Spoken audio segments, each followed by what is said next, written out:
terdengar jeritan pada tengah malam. Di luar turun hujan. Guntur menggelegar. Kilat menyambar-nyambar. Daun-daun pepohonan saling bersentuhan. Membuat keributan bersama angin yang bertiup kencang seperti penanda ada sesuatu yang tidak beres terjadi. Sulepret terjaga dari tidur. Di depannya, seorang anak dengan bibir bergetar dan kaki gemetar duduk lemas di dekat pintu. Matanya memancarkan sorot ketakutan. "Ada apa, Nak? Ada apa?" Perempuan kecil itu tidak menjawab. Ia menundukkan kepala ke lantai, mengempitnya rapat-rapat dengan kedua kakinya. Sulepret mendekati dan menyentuhnya. Badannya basah, keringat bercucuran. "Ada penjahat, Pak." Kegemparan masih melanda desa itu. Para warga tidak bisa tidur dengan tenang. Penjagaan di pos keamanan semakin diperketat. Aturan jam malam terus diberlakukan. Orang-orang asing yang mencurigakan ditanyai macam-macam. Sudah 1 bulan warga hidup dalam ketakutan. Desa dengan penduduk berjumlah 150 orang itu kian hari kian berkurang penghuninya. Anak-anak satu persatu hilang entah kemana. Semua berusia di bawah 6 tahun. Belum sekolah. Salah satu ibu pernah melapor. Matanya berkaca-kaca. Pipinya basah, terseduh-seduh. "Pak, anak saya, Pak. Anak saya," katanya pada Sulepret. Banjir tangisnya semakin deras. "Kenapa, Bu?" "Anak saya belum pulang ke rumah, Pak. Dari kemarin sore." Sebagai salah satu petugas keamanan di desa itu, dan karena mulai terbiasa dengan peristiwa itu, Sulepret mendengarnya dengan tenang. Ibu itu orang ke-10 yang terdata sebagai korban kehilangan. "Tolong, Pak. Tolong temukan anak saya." Ibu itu tersungkur ke tanah.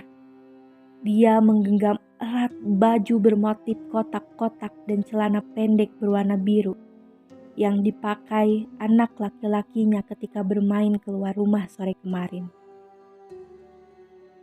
Pakaian itu dia temukan tergeletak di depan pintu rumahnya. "Anakku, kemana kau, Nak?" Suaranya lirih terdengar, pilu sekali. "Tenang, Bu, tenang. Kami pasti cari."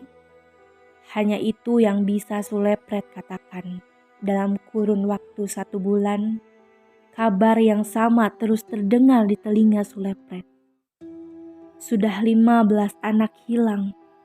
Ada yang kakak beradik dari satu keluarga. "Pak, Bapak harus temukan penjahat bangsat itu," kata ibu lain pada suatu malam di pos penjagaan.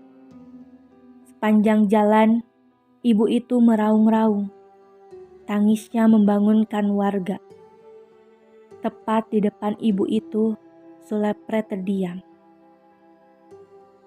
Sulepret mengerjapkan mata berkali-kali, berharap matanya salah lihat. Tangan ibu itu membawa sepotong tangan. Tangan anaknya itu ditemukannya juga di depan pintu rumah. Daging dan kulit di ujung potongan itu tersayat begitu kasar. Urat-uratnya menjuntai keluar. Tangan itu meneteskan darah. Sulepret ternganga. Sulepret tidak menyangka kejahatan itu semakin keji. Betapa teganya mereka menyerang anak kecil. "Pak, Bapak harus cari pelakunya. Anak saya, Pak. Anak saya!" Ibu itu tidak mampu melanjutkan bicaranya. Dia pingsan. Sebenarnya, Sulepret bersama 10 orang warga penjaga desa sudah berkeliling setiap hari secara bergantian. Saat pagi, siang, bahkan tengah malam untuk menangkap penjahat biadab itu. Setiap orang ditanyai. Hampir semua warga digeledahi.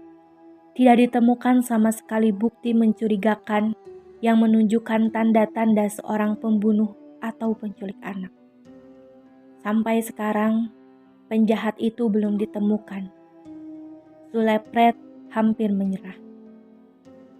Karena peristiwa itu semakin mengerikan, kepala desa mengumpulkan seluruh warga beserta anak-anak mereka di balai desa. Suatu siang, saat matahari mulai terik-teriknya, kepala desa mengumumkan peringatan. Bila ada orang tidak dikenal, jangan mau diajak kemana-mana. Kalau ada orang asing beri makanan, tolak mentah-mentah. Jangan pergi malam-malam. Bapak ibu harus jaga anak-anaknya. Jangan biarkan main sendirian. Kalau perlu, terus diawasi meskipun bersama teman. Begitu perintah kepala desa. Sulepret sebetulnya menaruh curiga pada Surimin. Sulepret dengar, sebagai orang pintar di desa itu, Surimin menjalankan ilmu hitam dengan mencari tumbal agar ruh yang dia punya mau menjalankan perintahnya. Kedua warga penjaga juga berpendapat sama. Apa mungkin Surimin, Pak? Dia kan dukun. Pasti dia butuh tumbal. Saya curiganya juga begitu. Bapak ingat? Tinggal rumah Surimin yang belum kita geledah. Ayo ke sana, Pak. Malam itu mereka bergegas menuju rumah Surimin. Surimin dikenal jarang keluar rumah. Rumahnya selalu gelap meskipun malam. Bau kemenyan tercium mulai teras rumahnya. Beberapa tengkorak manusia terpajang di ruang tamunya. "Surimin, keluar kau!" Seorang lelaki berjanggut putih dengan badan sedikit bungkuk membuka pintu. "Ada apa?"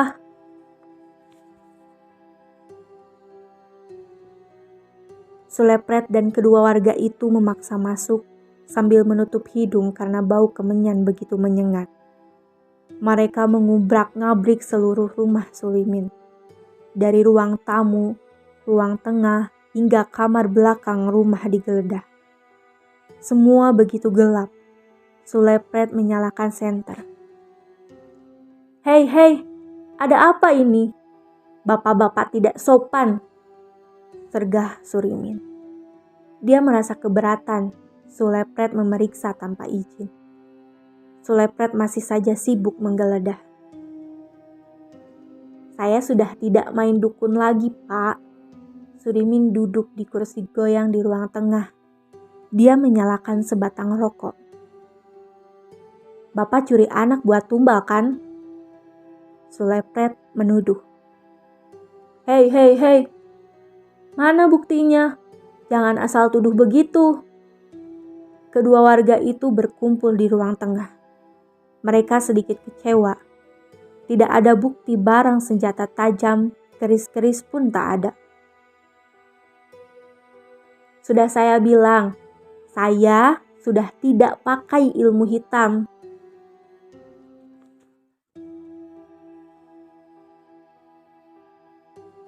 Sulepret mengerutkan dahi. Dia berusaha percaya, tetapi agak sulit. masih ada tanda tanya dalam benaknya. Sebagai warga, Surimin memang paling mencurigakan. Dia hanya keluar waktu tengah malam untuk mencari angin, katanya.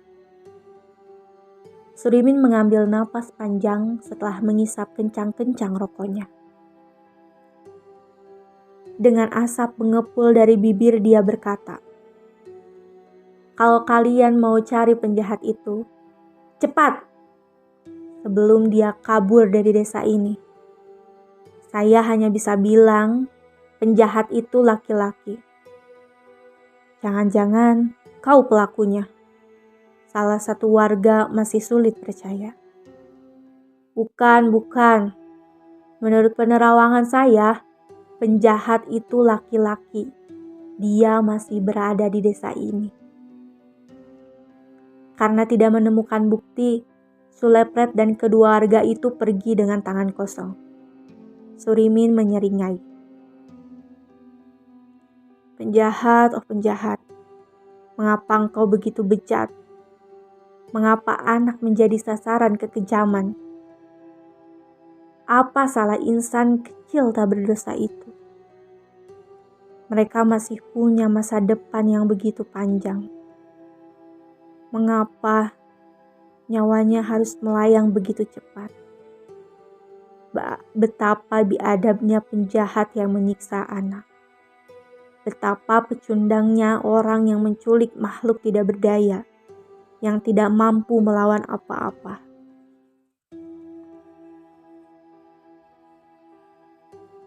"Pak, dia masuk kamar!" Adinda yang berusia 5 tahun itu berteriak semakin kencang. Sulepret menoleh. Beberapa tetangga yang mendengar menggedor pintu. "Pak, ada apa? Ada maling?" "Shh, jangan berisik. Penjahat itu di sini." Dengan cepat, para tetangga itu pulang ke rumah masing-masing. Tidak berapa lama, mereka datang kembali. Ada yang membawa linggis, ada yang memegang parang, ada pula yang memegang golok. "Ayo Pak, kita bunuh. Jangan sampai lolos kali ini," salah seorang dari mereka berbisik. Sulepret menempelkan jari telunjuk ke bibir. "Shh, jangan bersuara." Sulepret memberi isyarat. Penjahat itu bersembunyi di kamar pembantu di bagian belakang rumah dekat toilet.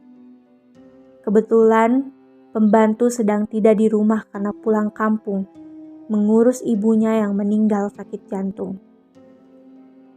Pada lantai menuju kamar itu, ada bekas tapak kaki yang sedikit berair. Di luar masih hujan. "Saya jaga di luar saja, Pak. Mana tahu dia melompat keluar jendela," ujar salah seorang tetangga. Dengan perlahan, Sulepret berjalan berjingkat. Sulepret menyalakan lampu. Sulepret membuka pintu. 2 orang mengikuti dari belakang. Beberapa tumpukan pakaian di atas meja dekat jendela bergorden hitam panjang hampir menyentuh lantai berjatuhan. Pintu lemari sedikit terbuka. Gorden itu bergerak-gerak. 2 jempol kaki terlihat di bawah gorden. Sulepret membuka gorden.